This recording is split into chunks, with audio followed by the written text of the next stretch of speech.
My topic is the Elizabethan Theatre. The research question I came up with is how was the Elizabethan Theatre viewed and what were the audiences like? Here is some background information. Besides theater and plays as popular entertainment during this era, cockfighting, public executions, and watching bears get mauled to death by dogs was very popular as well. In this era, drama changed from a religious function to a secular function of society.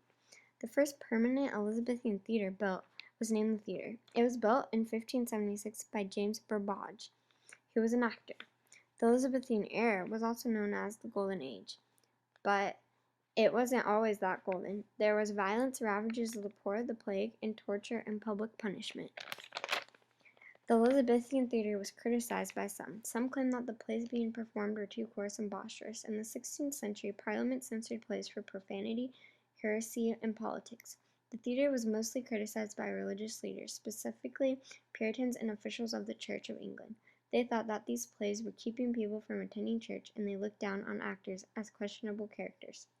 There was also a lot of crimes following performances because the theaters were so crowded. The theaters were usually dirty, tight spaces, and with the outbreak of the bubonic plague, this led to the concern of it within theater spaces.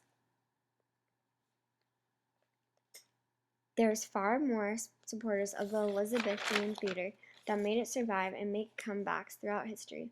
Obvious supporters were playwrights and actors. Some royals also supported the theatre, such as Queen Elizabeth and King James. When laws had to be put down stating no theatre or theatrical performances within London city limits, Queen Elizabeth loosely enforced this law. She allowed theatres to be built just right outside London city limits, so playgoers could still get to theatres easily. In 1642, all theatres were closed by the Puritan Parliament, saying they were distracting for their nations that was falling apart. When King Charles II came back into reign from exile in 1660, with his restoration, theatres were reopened. Elizabethan theatres evolved from the courtyards of inns to open-air amphitheatres to permanent playhouses.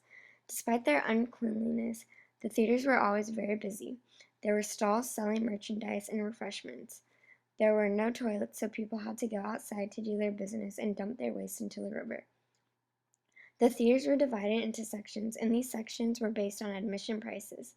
It was 1 penny to get in, and then an additional penny for every gallery going up. The cheapest admission was standing right in front of the stage.